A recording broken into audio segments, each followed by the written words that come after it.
Assalamualaikum warahmatullahi wabarakatuh. Yang terhormat Bapak Ibu penilai sertifikasi dosen gelombang ke-1 tahun 2025. Perkenalkan, nama saya Hastuti Indrasari, dosen Institut Bisnis dan Komunikasi Swadaya pada program studi S1 Manajemen. Video ini dibuat untuk melengkapi salah satu persyaratan pengajuan sertifikasi dosen gelombang ke-1 tahun 2025. Mata kuliah yang akan saya presentasikan pada hari ini adalah Creative Entrepreneurship. Mata kuliah ini terdiri dari 2 SKS, satu SKS membahas tentang materi dan satu SKS membahas tentang case study, di mana deskripsi mata kuliah ini adalah pada mata kuliah ini mahasiswa dibekali dengan pengetahuan dan keterampilan untuk memulai usaha, mendefinisikan integrasi antara intuisi dan analisis, melakukan adaptasi perubahan organisasi secara bertahap, dan mampu memulai usaha yang berdaya saing tinggi. Mulai awal hingga akhir perkuliahan diharapkan setiap mahasiswa secara individu sudah memiliki rintisan usaha. Adapun capaian pembelajaran lanjutan atau CPL, mata kuliah ini bertujuan untuk membahas tentang dasar-dasar teori kewirausahaan kreatif atau creative entrepreneurship, menjelaskan penerapan teori yang dipelajari dalam kehidupan nyata, dan mendorong mahasiswa untuk berpikir kreatif dan berani untuk memulai usaha baru. Selain teori, mata kuliah ini juga memberikan studi kasus pada beragam usaha rintisan dengan berkunjung langsung atau mengundang praktisi untuk rintisan presentasi di kelas. Setelah mengikuti perkuliahan ini, diharapkan para mahasiswa dapat memulai atau merintis suatu usaha baru yang dapat menjadi sumber penghasilan utama setelah lulus menjadi sarjana. Adapun pokok pembahasan mata kuliah ini adalah pertemuan pertama itu membahas tentang pengantar Creative Entrepreneurship. Pada pertemuan ini mahasiswa diperkenalkan tentang kewirausahaan. Kemudian pertemuan kedua itu membahas tentang mencari ide untuk memulai usaha baru. Pada pertemuan ini mahasiswa mencari ide-ide baru yang bisa menjadi peluang bisnis yang akan mereka lakukan. Pertemuan ketiga itu menyusun rencana usaha baru atau grand design dan juga SWOT analysis. Nah, setelah mendapatkan ide-ide, mahasiswa pada pertemuan ketiga ini mulai menyusun rencana usaha mereka, bagaimana mereka membuat desain grand desainnya dan juga melakukan analisa SWOT terhadap bisnis yang akan mereka rintis. Pertemuan keempat itu menyusun rencana usaha baru. Mahasiswa melakukan perencanaan bagaimana untuk membuat usaha baru mereka. Pada pertemuan kelima dan pertemuan keenam, di sini mahasiswa melakukan studi banding ke usaha-usaha rintisan yang telah ada yang bekerja sama dengan Institut Bisnis dan Komunikasi Swadaya. Mahasiswa belajar langsung di lapangan bagaimana membuat sebuah usaha. Kemudian pada pertemuan ketujuh itu adalah tata cara pengurusan usaha baru dan perizinan yang dipersyaratkan dengan menggunakan online single submission atau OSS. Nah, di sini mahasiswa diajarkan bagaimana mereka mengurus izin usaha mereka yang sekarang ini sudah menggunakan yang namanya OSS. Pada pertemuan ke-8 ini adalah ujian tengah semester atau UTS. Di sini pada pertemuan ini mahasiswa diberikan soal-soal untuk mereview pertemuan pertama sampai dengan pertemuan ke-7.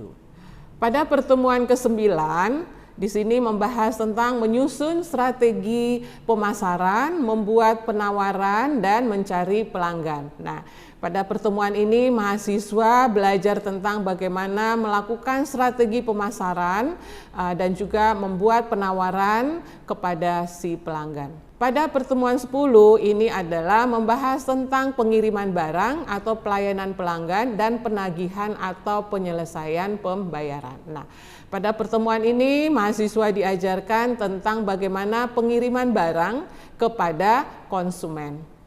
Pertemuan 11 ini menilai kepuasan pelanggan dan membangun loyalitas pelanggan.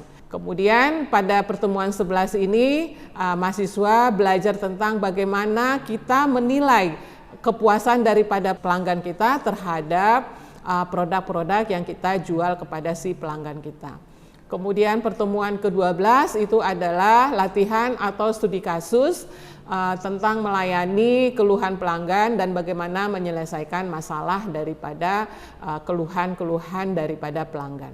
Pertemuan ke-13 ini adalah mengelola pertumbuhan usaha. Nah, jadi artinya mahasiswa nanti belajar bagaimana perusahaan yang dirintis ini bisa dikembangkan menjadi sebuah perusahaan yang lebih besar lagi. Pertemuan ke-14 membangun kepemimpinan usaha.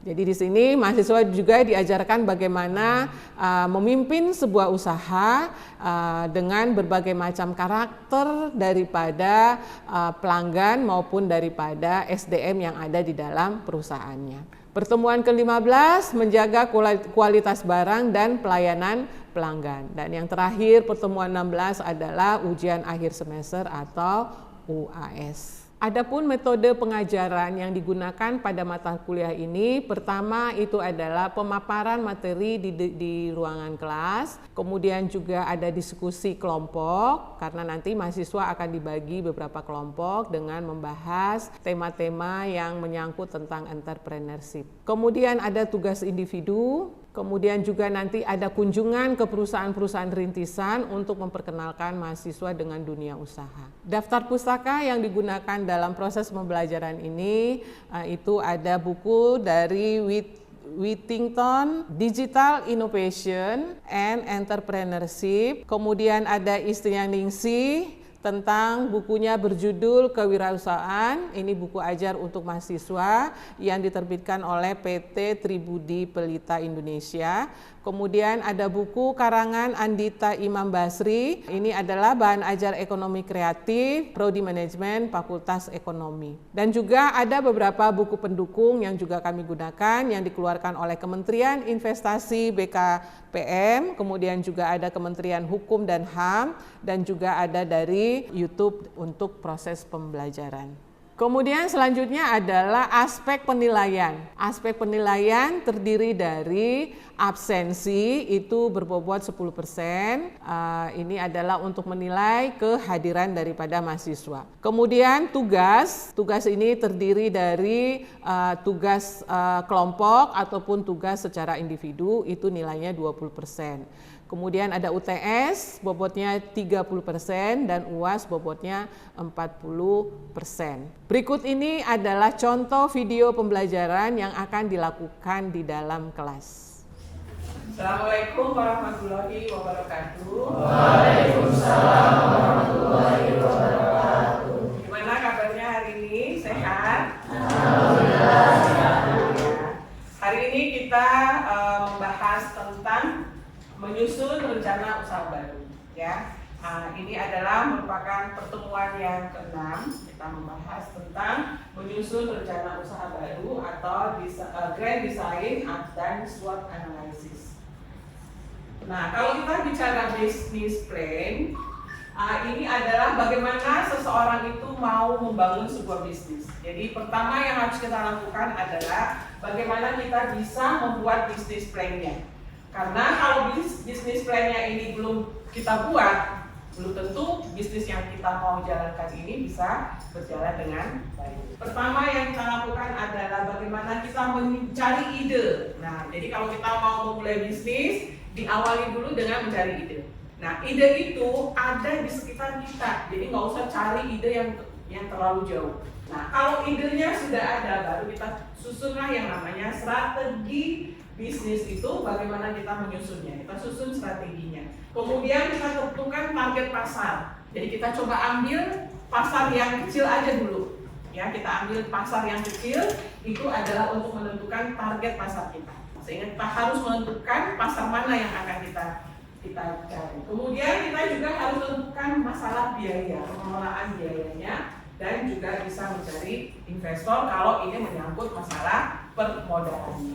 Nah, di sini juga dikatakan bahwa bisnis plan ini merupakan perencanaan bisnis yang dituangkan dalam dokumen. Nah, jadi pada saat kita membuat bisnis plan itu bukan hanya diingat-ingat aja, tapi kita harus tulis secara detail di dalam sebuah dokumen. Nah, kemudian bisnis plan ini juga membuat gambaran tentang kegiatan bisnis kita, ya. Apa yang akan kita lakukan, mulai dari persiapan apa yang akan kita lakukan di dalam membuat sebuah bisnis plan.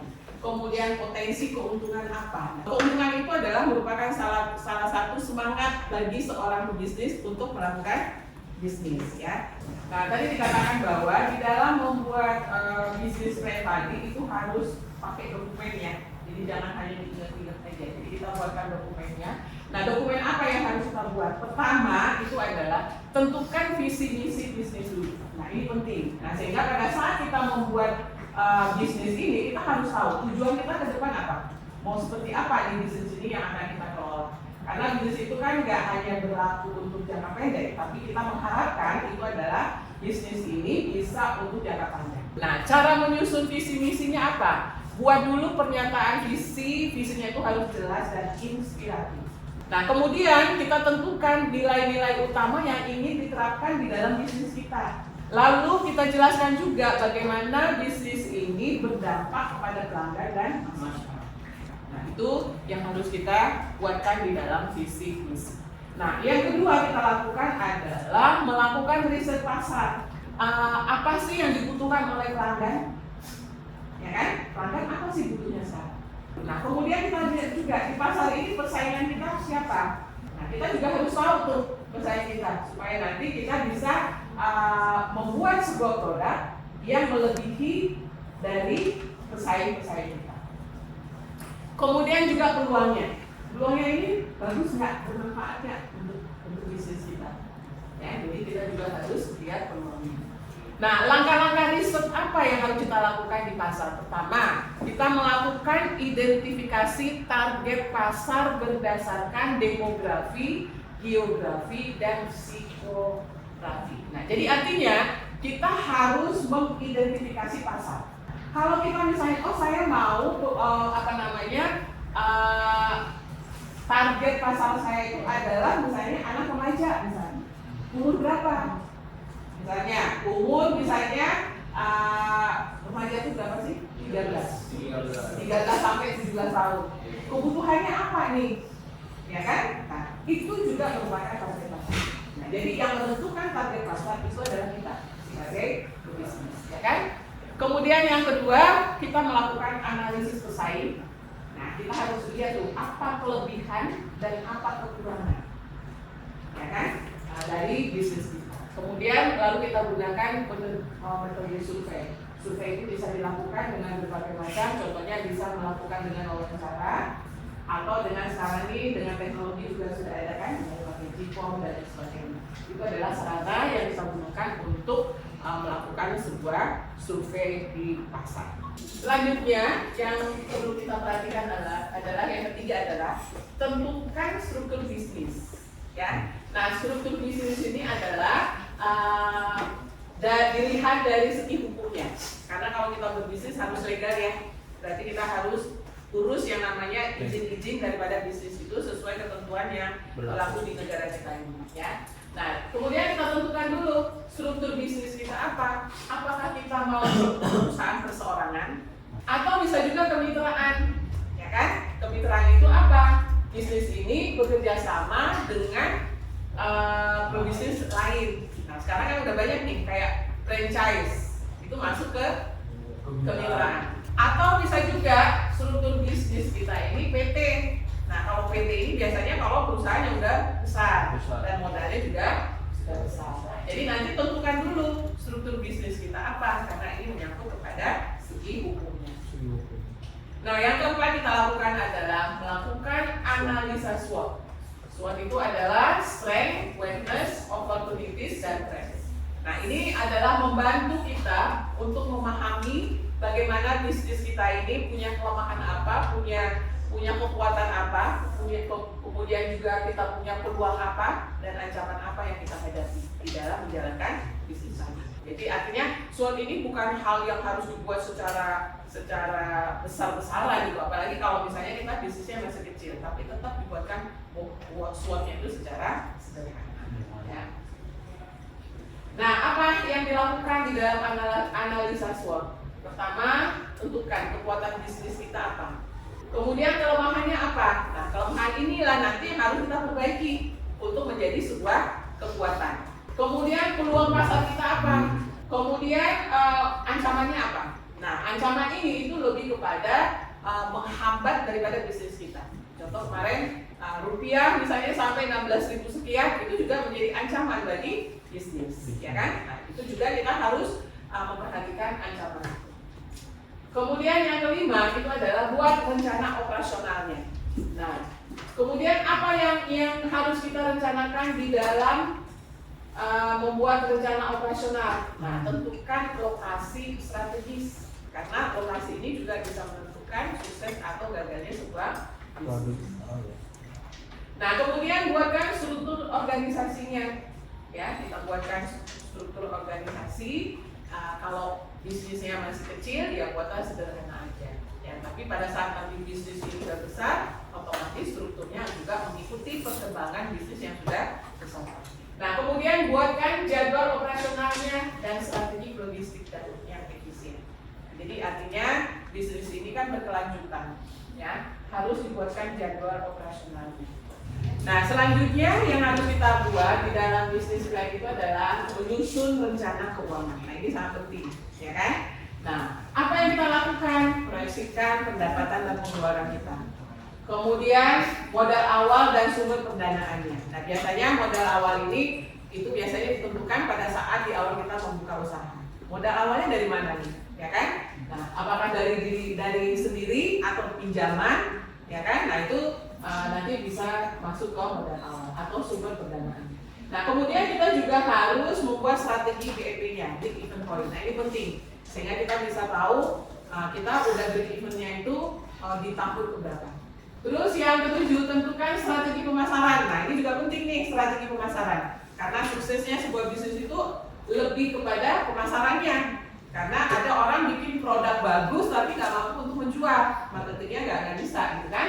Sehingga strategi apa yang kita gunakan untuk untuk melakukan strategi pemasaran ini? Pertama, kita harus gunakan media sosial untuk promosi. Karena sekarang udah zamannya digital, ya mau nggak mau marketing yang konvensional itu kita harus beralih ke marketing dengan menggunakan media sosial, ya. Kemudian buat iklan. Nah, iklan ini juga sekarang udah pakai media sosial, ya. Nah, sekarang sudah banyak digunakan dengan menggunakan digital. Nah, buatlah iklan yang menarik dan relevan. Kemudian bangun brand awareness-nya dengan konten yang berkualitas. Nah, jadi kita harus bangun brand kita, karena brand ini penting, ya kan? Karena brand ini juga harus dibuat baik, karena brand ini itu menggambarkan daripada bisnis kita. Kalau brand kita jelek, berarti bisnis kita juga pasti jelek. Yang kedelapan adalah buat rencana pengembangan bisnis. Nah, pengembangan bisnis perlu, karena kita kan nggak mungkin kepengen bisnis kita itu segitu-segitu aja kan, ya. Kalau kita sebagai pebisnis pengen itu bisnis ini tetap ada dan berkembang terus, ya kan. Nah, jadi bisnis ini sukses itu kalau punya rencana pertumbuhan jangka panjang. Nah, kemudian apa yang kita lakukan di dalam rencana pengembangan? Tentukan target jangka pendek dan jangka panjang kita. Ya, bisnis jangka pendek kita apa? Terus jangka panjangnya apa, ya. Kemudian buat strategi ekspansi ke pasar baru, maksudnya pasar yang baru. Nah, jadi pasar itu kan luas, ya. Misalnya tadi di pasar yang satu kita udah sukses nih, kita jangan terlalu lama bertahan di pasar yang satu ini. Nah, kita harus cari lagi peluang pasar yang lain yang bisa mengembangkan bisnis kita, ya. Contohnya misalnya nih, pabriknya udah ada di satu, karena berkembang dia buka lagi pabrik yang kedua misalnya di daerah. Tadinya pabrik pertamanya di Jakarta, kita karena berkembang kita buka lagi pabrik di luar Jakarta. Itu juga masuk kepada pengembangan bisnis. Kemudian rencanakan diversifikasi produk atau layanan untuk meningkatkan pendapatan. Jadi diversifikasi produk itu kita harus bisa membuat diversifikasi terhadap produk-produk sesuai dengan kebutuhan pelanggan. Ya. Nah, jadi kita harus mampu terus melihat perkembangan daripada kebutuhan daripada si pelanggan. Oke ya, ini materi kita hari ini. Mungkin ada yang mau bertanya atau kurang jelas dari penjelasan yang barusan Ibu sampaikan. Silakan kalau ada yang mau bertanya. Ya, silakan. Perkenalkan, nama saya Nurlaidia Saputri. Saya ingin bertanya, dalam konteks menyusun bisnis plan, bagaimana sih menentukan antara visi dan misi yang idealis dengan kondisi pasar yang realistis dan dinamis? Oke ya, pertanyaan tadi bagus sekali ya. Jadi memang tadi kan di awal ya, pada saat kita membuat bisnis plan, yang kita tentukan adalah visi misi dulu, ya kan? Nah, dari visi misi ini itu adalah menggambarkan arah daripada bisnis kita ini mau kemana, ya kan? Nah, sehingga kita bisa menentukan, oh bisnis apa ini sekarang yang lagi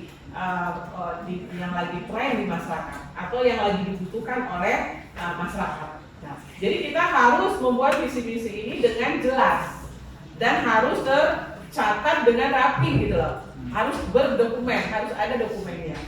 Jadi nanti harus dilihat peluang pasar itu apa gitu yang kira-kira bisa kita buat menjadi sebuah bisnis kita. Lalu dibuatkanlah visi misinya sebagus mungkin dengan bahasa yang baik dan jelas.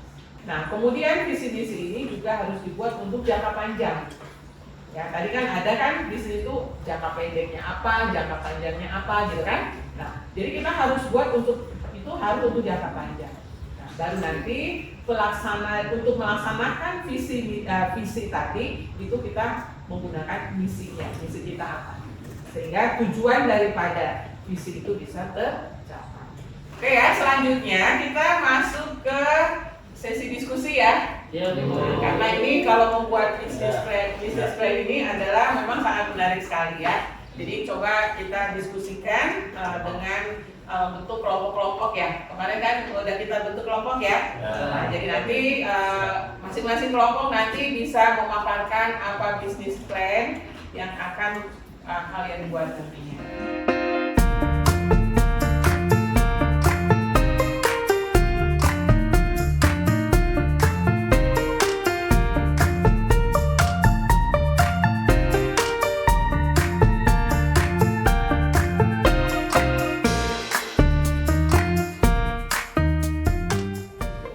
Selanjutnya nanti dari diskusi kelompok ya, masing-masing tadi kelompok udah mendiskusikan sesuai dengan tema topik yang sudah kita berikan.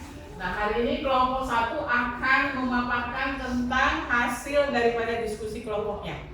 Silakan kepada kelompok 1 untuk memaparkan materinya. Nanti kalau kelompok yang lain ada yang mau bertanya, silakan. Oke ya, silakan kelompok 1. Oke, terima kasih Bu Asuti atas waktunya. Teman-teman, izinkan kami dari kelompok 1 ingin mempresentasikan hasil dari diskusi kami. Jadi untuk brand desainnya kita memiliki brand desain usaha kreatif di Priv, di mana kita ingin mewujudkan fashion yang ramah lingkungan untuk anak muda. Jadi tidak hanya stylish, tapi juga ini ramah lingkungan sehingga kita bisa mengurangi limbah tekstil. Di sini ada visi misi kami, yaitu visi misinya menjadikan perusahaan fashion dengan tema berkelanjutan sehingga kita membuat fashionnya tetap murah, stylish dan ramah lingkungan. Serta bahan-bahannya itu bisa didaur ulang, bekas pakaian ataupun dan lain sebagainya. Dan misi kami agar usaha kami berjalan, kita juga akan melakukan edukasi publik bahwa produk kami itu tentang limbah tekstil itu merugikan lingkungan. Oke, di sini ada strategi pemasarannya. Target kita adalah di usia 15 sampai 25 tahun kita mengejar target di kisaran remaja sampai dewasa muda. Dan untuk analisis kompetitornya kita mungkin ada di brand-brand besar ya kan.